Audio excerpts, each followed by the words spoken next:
Hi, I'm Damien Humphreys, I'm Luke Hindmarsh and we are. in Deep Crit. And today we're in Deep Crit looking at Chariot of the Gods, which is a cinematic scenario for Alien the Roleplaying Game by Free League Publishing. And this is a campaign set in the Alien universe using the Alien rules. What's the story, Luke?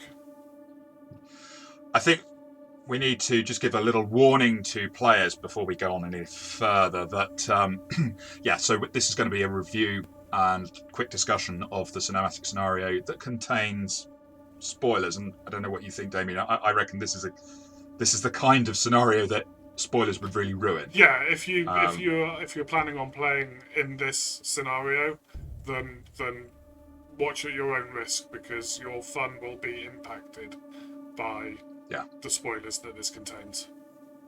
And actually, I think worse than that, the fun of the person running it and of the people playing alongside you. But with that caveat, what's this about? It's a classic type of almost a ghost ship story. You're a bunch of space truckers who've been sent off with a cargo of tritium, which is decaying into helium-3. You're running the gauntlet between the frontier and Anchor Head Station, I think it's called. Anchor Point Station, sorry. And you're waking up and finding that there is a ship that has been lost for 70 to 80 years, and you've got to investigate it. And on that ship are some secrets. Those secrets are terrifying and biological and nasty, but they also have a human face as well, and it's the human face of corporate greed that's trying to get this material back to the company, and it brings into play a number of competing interests and agendas, not only with the crew of the ship that you encounter and how they interact with you, but within your own crew.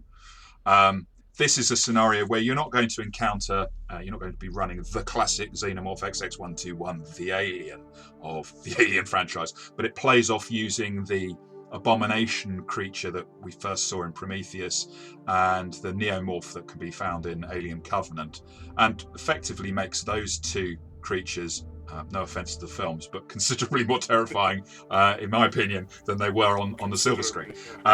Yeah, and within that, of course, it's also all about this substance, the black goo that we've seen within those sort of urns on the planet in Prometheus, and experiments within that. But really, the opening point of this is discovery of this ghost ship, getting on board, finding out what's happened, and that's a sort of the main, if you like, hook of the scenario. You played through it as a player. I've run it as a game mother for two different groups. What was your experience of it, Damien? Mostly terror. Um, yeah, the introduction, the hook is good. It's classic, right? It's that classic, like you said, ghost story.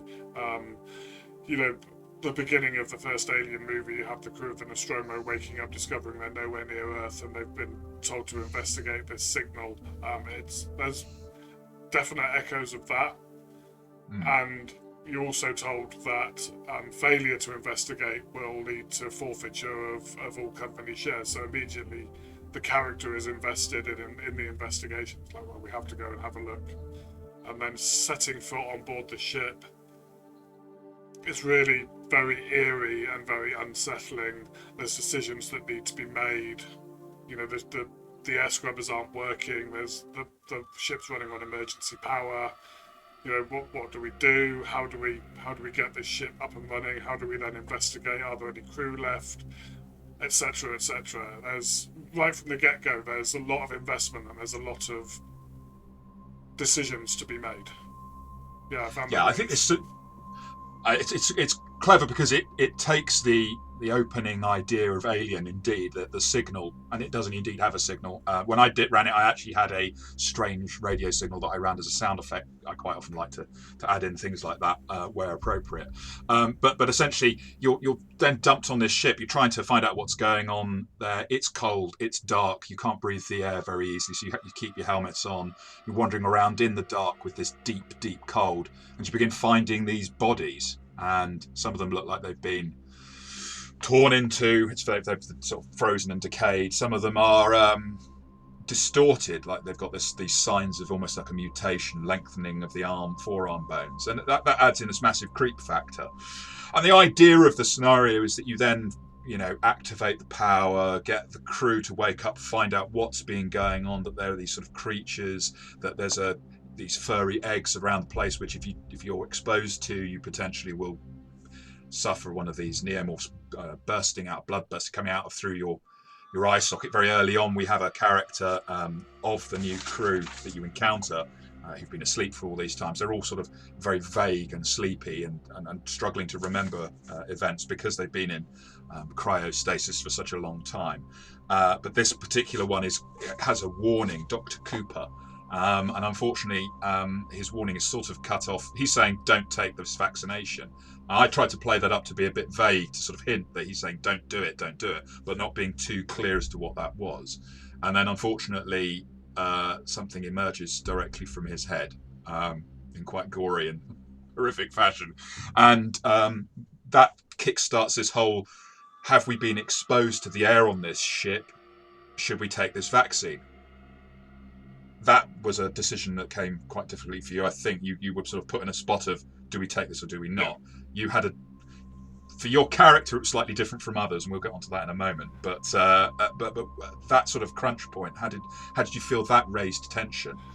Oh, yeah, absolutely. I think there's so many points in this story that raise tension, that ratchet up that tension a bit more, add some time pressure, add some decisions, because at this point we were fairly certain that at least one or two of us had been exposed to the spores from these eggs or this substance in some way.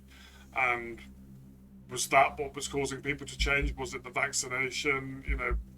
That complete uncertainty of whether this thing is safe to take or whether that's just going to lead to more problems down the road. Yeah, really. And I think that forcing players to have a choice between taking a vaccine. So there's this vaccine that apparently they've developed, which will protect you from having the neomorph emerge through you. And having just seen this very gory, awful death, it's obviously going to be very tempting to take the vaccine. When I've played this twice with the group that you were in when you played it, you'd actually done a little bit more going around the ship and realizing that there was this other type of creature, not the neomorph, these abominations, which appeared to be twisted crew members who had sort of begun to transform. And I don't know whether you'd realised that was the antidote, the vaccine at that stage, but it absolutely ramped up the paranoia. The other group I ran this for were less aware of that, so actually more of them, I don't think any of our group, none of you took the vaccine that I recall. Which had some consequences of a negative sort. But the other groups, several of them did take the vaccine, and then what happens to those people? They do begin to transform. It's not guaranteed. It's on a dice roll. There's uncertainty and tension in that. No one knows who might be infected. Is it the right decision to take the vaccine? Well, maybe you weren't infected with these spores. Maybe you didn't need to take it, but you've taken it, and suddenly you're turn into a very serious threat. Yeah, and I think that also depends on one of the mechanics of the module and the game itself, the agendas. Yes. So we played with. So this is with pre-generated characters, which were assigned to us randomly, which is an interesting take for. And we discussed this in our review of the system. That's an interesting take, and it maybe allows players to play characters they wouldn't normally play, and that's good and bad. I think if you've got certain players that aren't particularly into the role-playing aspect of stuff, I think maybe these agendas and these subtleties could be lost. For me, it was brilliant. For me, it worked really well. The character that I got randomly assigned was the captain of the original crew of the ship, but I was also secretly a synthetic, which had a different agenda. So you have these agendas for each chapter of the game, and my two agendas were pretty much contrary to each other, or almost completely contrary to each other. So it was a question for me of which agenda I'm trying to satisfy, as well as not being discovered as a synthetic. Although I do remember right near the end of chapter 1, I was like, I'm just going to reveal myself now because synthetics have certain advantages. Like not yes, you desperately wanted to reveal yourself so you could be a force. Yeah. I mean, that's so it's not hard. It's not written into the scenario that the pre-gen characters are randomly selected. That was a choice I gave. Right. In fact, it's a choice I gave both groups that I ran this with, and most were like, "Yeah, cool, okay." Since I don't get to choose, cool. Let's see where this is randomly. None from our main group had a problem with running a pre-gen character. The other group I ran this for, there was at least one player, I think in fact 2 players who I wasn't particularly familiar with, and they both were sort of saying, well, we really want to generate our own characters, and it was a case of it was very much a case of, well, look, you either trust the fact that this is very tightly written for characters that really gel together nicely with these agendas. I don't think it would really work very well with random characters. It's called a cinematic scenario because it's a bit like being in a movie, and whilst that has its upsides, it has some downsides, and I think just approaching it as a breath of fresh air is the healthiest way you can approach this as a player or game mother. But for me, it was very much being cast in a role. You know, it yes, was like I said, it was like a movie. It was being cast in a role. So this is the role I am given. Obviously, improvisation from there onwards, but this is the role I am in. And these are the secrets I have to balance. And when it came to stuff like taking the vaccine, not taking the vaccine, I had obviously, I didn't need to take the vaccine because I was a synthetic. No. But I also had the drive of I didn't really want anybody else to take it either because I wanted to keep it for study and to get it back to my employers, all that kind of stuff. The fact that you were the synthetic was also randomly determined, so it wasn't like you were playing the captain, which is a bizarre thing to have as the sleeper agent on board is the captain. It's kind of cool, and it was completely random. I'm not saying I would recommend everyone who runs this to do that, but I mean, if you're wanting to have a bit of a wilder ride, that's a very cool way of doing it. I must have done okay because even after I was revealed as a synthetic, the crew was still following my orders. So I must have done something right. They did. They were following my orders right up to the point I tried to kill them all. Yes, and you very nearly succeeded. Well, I mean, basically did kill almost all of them. It was right. So that leads us into the PC versus PC element of this. Yeah. This is, and I think just to keep some structure to this video, this being a cinematic scenario, it does play off some classic ideas within how you create a drama. So it plays off a 3-act, the sort of the Western 3-act structure, which is a classic. And within each of those acts, there are events that occur, and those events are not time dependent, but they occur when they're sort of triggered, or when the game mother would like to trigger them, alongside events that occur because they're in a place on the ship.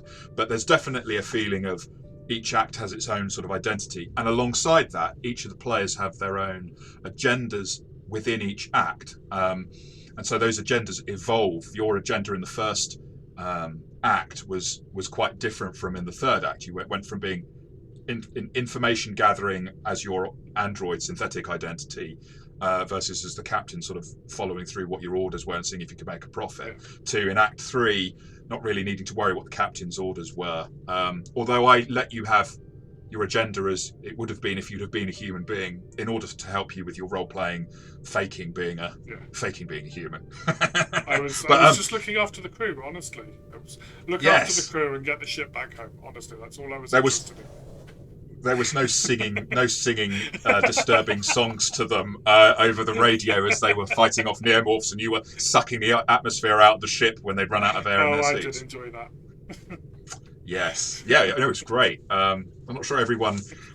their characters didn't appreciate it, even if the players did. But PC v PC, where everyone knows that everyone has an agenda, and they might have an agenda that themselves they can see acting against the interests of others potentially. So, for example, one of the characters is a drug addict, and most of her agenda is about, you need to go and get another hit. You need to go and do something. She's actually a thrill seeker, an adrenaline junkie more than a drug addict. The drugs are a side effect of that, and that's her agendas stay very much focused on her obsessions until the end, where they play into, hey, you've got to end this alien threat. That's the greatest thrill. They set up PC versus PC play in a way that's manageable, and there's some very good guidance about how to run that. So what Alien suggests, both in this scenario and in the core rules, is that if someone does do PC v PC, then they get to play out that scene, but then they become an NPC unless they've managed to kill everyone else, I suppose, in which case they remain being the player character. We didn't actually have to do that because by the time you had played out the scene, one player survived and was out of reach, and everyone else was dead. So yeah. Yeah, and I think that's an important. We mentioned this in our other review of the system as well. It's PC versus PC, not player versus player, and there are careful guidelines around that, and it's all based on the agendas rather than the whim of the player. I didn't act in the way I did just because I wanted to be a bit of a pain to the rest of the party. I acted the way I did because of the agendas for the actual synthesis being that I was playing. Yeah, and to be fair, in the other group that played, the player there who was playing appeared to be playing the character called Cham, who is the roughneck. He's like the guy who runs the cargo loader. He was heroic up to a point, which is in accordance with the way Cham is, until he had the opportunity to betray the others, and he tried to throw one of them off who was his best friend in the story. Then switched and was like, "I'm really sorry," and then tried to throw her off the ship. It didn't play out that way for him. They managed to get him off, so he was left floating through all eternity. Fitting end, perhaps. I ended up piloting the ship into a sun, so Yeah, which was a very dramatic and cool ending. So in terms of how those play out, the agendas, the 3-act structure, they also come along with a mechanic called story points, which is something we didn't deal with in our main review of the core rules. Probably that's mea culpa. I should have mentioned that. But these are things that apply whenever there's a cinematic scenario where it's like experience points, but instead of giving them to or fate points if you know systems that use those, but instead of giving them to a character, they attach to the player. So they are a reward to a player for playing through their agenda within a given act. And if a player has put their agenda in front of all other considerations, so they've really gone for the role-playing side of things, then the GM should award them a story point. You came away with 3, as I recall correctly. So 3 acts, you were given a story point for each because you basically played your agenda to a T. I think pretty much all the players did. When I did this, there were very few times when I wasn't awarding a story point. Everyone really got on board with getting into the agenda. How much did you feel that was a spur to follow your agenda, a spur to role play, a carrot, or not stick, because there's obviously some stick involved, but yeah, I think carrot is the right way of putting it. So for me, I love the role playing aspect, and for me, I guess just being given a different character to play was quite a lot of incentive. It's nice to have that rewarded, though. It's nice to have a system that rewards the role playing side of things as opposed to necessarily just the mechanics side of things or how lucky the dice roll are, etc.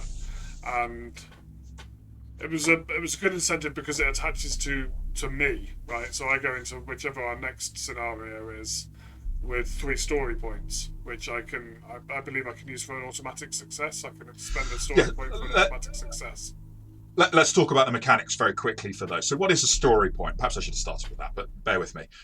So story point, in effect, for each story point you get, that is indeed an automatic success, which the way I read it in the rules is unlike, so normally when you get a success, if you also had to roll panic, stress dice cause you to roll panic, you've got a facehugger appear on your stress dice. You then roll on that table, and it could mean that your successes, that any successes that you rolled are actually failures. That's not automatic with any panic roll, as I read the rules, but instead with the ones that clearly make sense that you wouldn't be able to act if you've frozen in place in fear or had to retreat. The way I apply story points and the way I read that they should be used is that these count as an automatic success regardless of whether you panic or not. The panic will still take place, but you absolutely succeed, and they can be used for skill rolls. Believe they can be used for armor rolls. Certainly, I would, if they're not officially rules as written meant to be used as for armor rolls. I kind of homebrewed that and let that happen, and that gives the players a chance to make sure that their role playing is then there's a payoff, but you lose your story point for the next character you might play. Yeah. So that's it mechanically. I hope that makes sense. That does make sense, and it's so an important factor for it to be attached to the player. And if there's any players who are going to be playing this module still watching, you've had some spoilers already, but big spoiler, you're really unlikely to survive. It's pretty certain that your character is not going to survive the scenario in one way or another. I think in our group we had one person who at least survived the scenario. We don't know what happened to them afterwards. Yes. We may develop that in a campaign. That'd be quite fun. Let's just talk about some of the things about what makes this a really good scenario. One of the things is really well written, and it's written by a science fiction author called, I think, E.C. Gasker. I hope I'm pronouncing the name correctly. Sorry, Andrew E.C. Gasker, my apologies. He's a sci-fi author, graphic novelist. He's worked for Rockstar Games. So this is a guy who's a pro, and it's obviously linked with some really good storytelling in other games. He's obviously, his experience is obvious, and I think that in terms of plot, character design, the events as they occur, for example, at one point the Montero's self-destruct mechanism is activated. That's the ship that you arrive on, and it's to force you to be on the Kronos. It's to force you to deal with that idea, and the trigger for that as an event is when the crew talk about leaving or try to leave, and because inevitably everyone wants to bug out. Yeah. They don't want to be stuck, and it's just to remove that line of retreat. The timing of that I thought was perfect. The freedom to apply it as needed is a brilliant idea. This is obviously very well structured. It's obviously classically put together in terms of, as I say, 3-act structure, but all the elements, the characters, I think are brilliant, and it's probably down to obviously the system, but also the involvement of a very experienced and good author. And I think a very good game mother as well. I think that needs to be mentioned. Well, okay, I don't have anybody. I've not played Alien with anybody else. Yeah. But you ran it in such a way that it was engaging and gripping and terrifying and exciting, and we wanted to come back for more, despite the fact that what we were going through was quite harrowing. We wanted to come back for more for the next session and the next session. For me, that's what makes this a good scenario. Is that I don't think it's the easiest scenario in the world to run. I wouldn't say it's, if you're first time game mastering, dungeon mastering, whatever it is, you've only run a few sessions, you're going to come and handle this, you aren't going to find it easy. But if you've got some experience under the belt, and I don't think it actually takes much more than having this experience and self-confidence. I'm flattered, thank you. But I think that a competent GM given this would then find it easy to raise tension and bring out the best of the scenario. And I think that's down to the scenario. I agree, this is not for a novice game master. I think intermediate is probably where I pitch it and above. Yeah, and I think from a player's point of view, if your group is into just going around killing stuff, charging gung-ho straight into things, and that's your play style, you may find you won't last very long.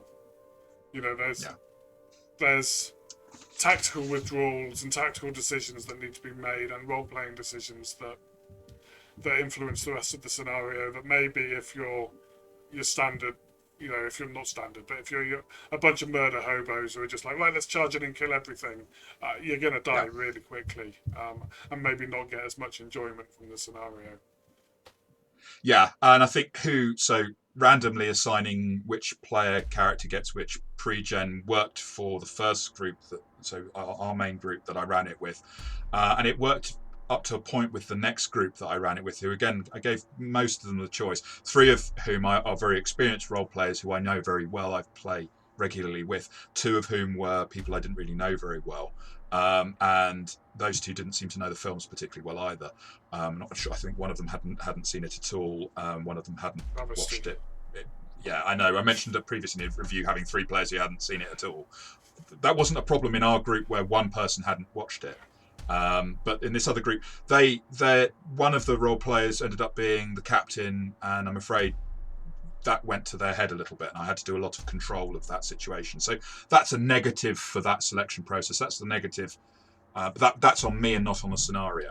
But looking at negatives of this scenario, and I think because we want to be truthful about all of our reviews, I'm going to pull out a few negatives.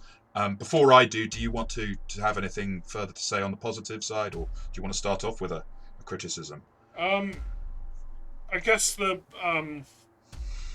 criticisms. So it was billed as running a certain amount of time. It was essentially billed as a one shot. 4 to 5 hours, I think. Yeah. And we did it over 3 sessions, I believe. Yeah, So 3 sessions, 9 3 to hours 10 each. hours in total. Yeah. Which was great, and it was great as a kind of mini campaign, or an extended one shot, if you like. And that didn't take away from any of the enjoyment, but I think, perhaps be prepared that you may not finish this in 4 to 5 hours.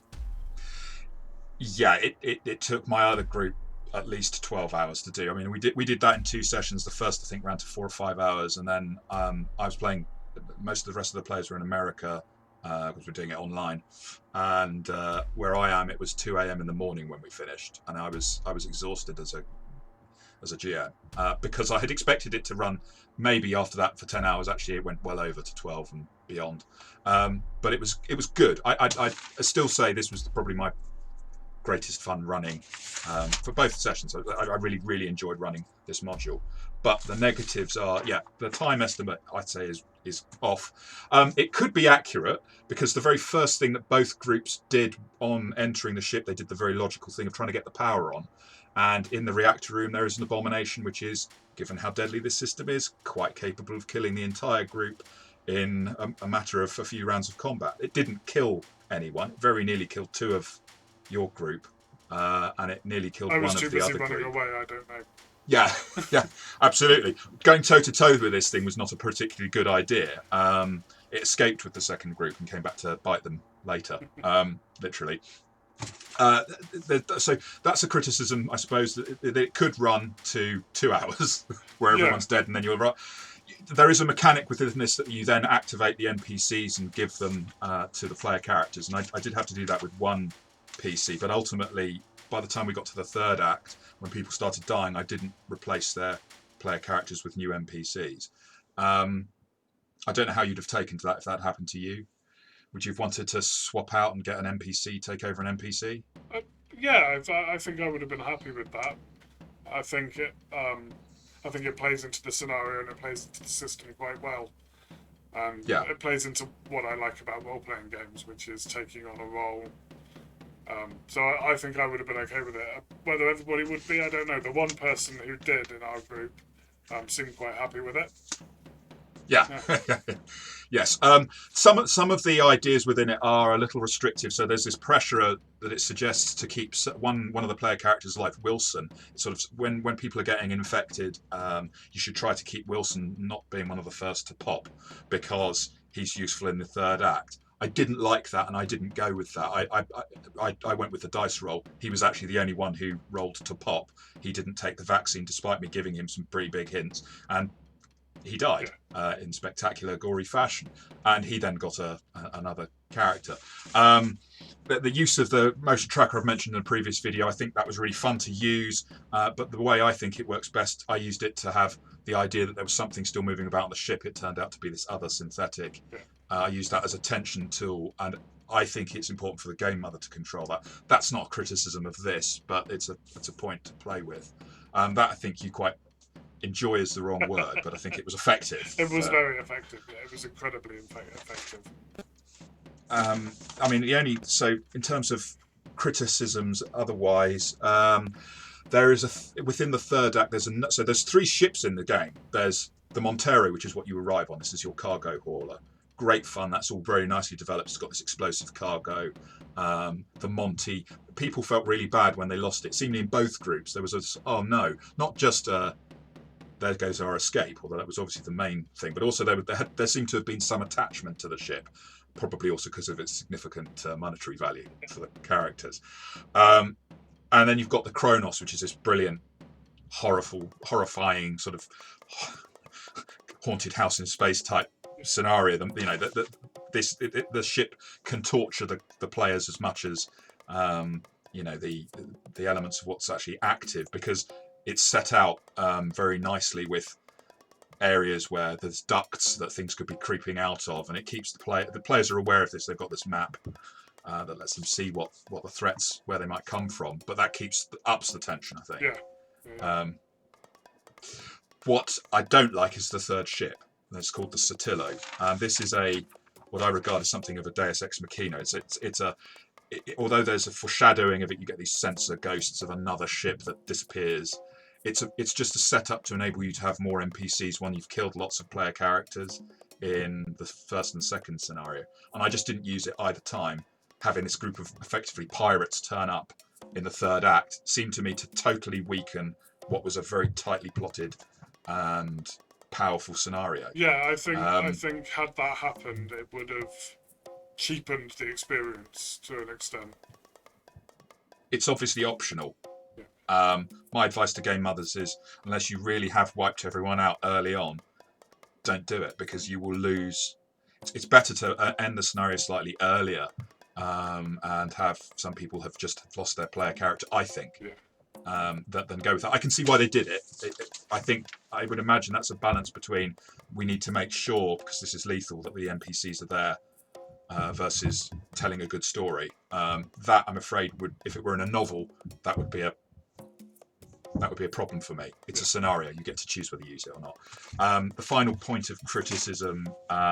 So, obviously, the author is very experienced and professional. There's some box text in places, not much of it. There's one bit of box text where Dr. Cooper pops, and it's beautiful, but I had to adapt it on the fly because some of it just didn't apply to the characters. In both scenarios, it prompted my players to want to interrupt me whilst I'm giving them the box text, because it's a little bit too long, and it contains, I don't know what your reaction to that box text was, bearing in mind I edited it down live, as it were. So my reaction was, I could tell you were in a narrative moment. I could tell it was box text. I really wanted to be like, well, I'm going to blow his head off, essentially. Yeah. And one of the other players interjected with, I'm going to do this. Yeah. And a little bit of box text, a little bit of flavour, a little bit of narrative is really nice. Perhaps that needs to be prefaced with, that you witnessed this event. Yeah. It takes longer to read than I guess the event would have taken to unfold. So there's just a bit of a moment where and by this point where everyone's so tense and so hyped up that it's natural to want to leap in. Yeah. In a novel, it's great. Yeah. As a novelist, as someone, I also edit other people's books. If that were in a story that was in front of me, I was reading, great. It was horrifying, gripping bit of writing. However, in play, from a GM's perspective, too long. And I would say that the better way of dealing with it, it would probably be to sort of take the better elements of it and say, look, right, you're all suffering shock from what's happening in front of you, and make it much clearer. But I don't like taking away player agency in that way. So I'm really nitpicking here, because when it comes to rating this, and we're enacting a new rating system, which we will put up somewhere around us so you can see what the scales are. This gets from me, this is the crit. This is an awesome scenario, which I recommend everyone to experience. And if you're a player who's watched this and ruined it for yourself, why did you do that? But this is the crit regardless. Yeah. What do you think? So those criticisms, we were nitpicking. We kind of had to look quite deep for something to criticise with this. But we like to be honest and fair and balanced, and actually, say there are, in any system, in any game, there's going to be moments that aren't as good as others. But this is the crit. This is and we'll show our rankings. But yeah, this is a thoroughly enjoyable experience for all the horror and tension and nightmares it produces. Captain Miller, as you were, Lucas the android, and myself as Mother 2000 or 6500, because there's two of them on. I think that's us signing out. If you've played the scenario and you disagree with our assessment of it, let us know. If you're planning to run the scenario and you'd like to ask us any questions about it, pop it into the comments. To say I've run it twice, you've been a player on it, so we're here to give feedback if you want to. If you're a player who's watched this and you'd like us to erase your memory of the last 20-30 minutes, sorry, can't do that. We did warn you, but hopefully, if you know how YouTube channels work by now, and we ask you to like and subscribe because we want to be able to keep doing this. And if you've enjoyed it, if you just want to see more of it so you can argue with us, we're always up for that. Please ring the bell, like, subscribe, you know the rest. Yes, indeed. And this is Captain Miller diving a ship into the sun and saying goodbye.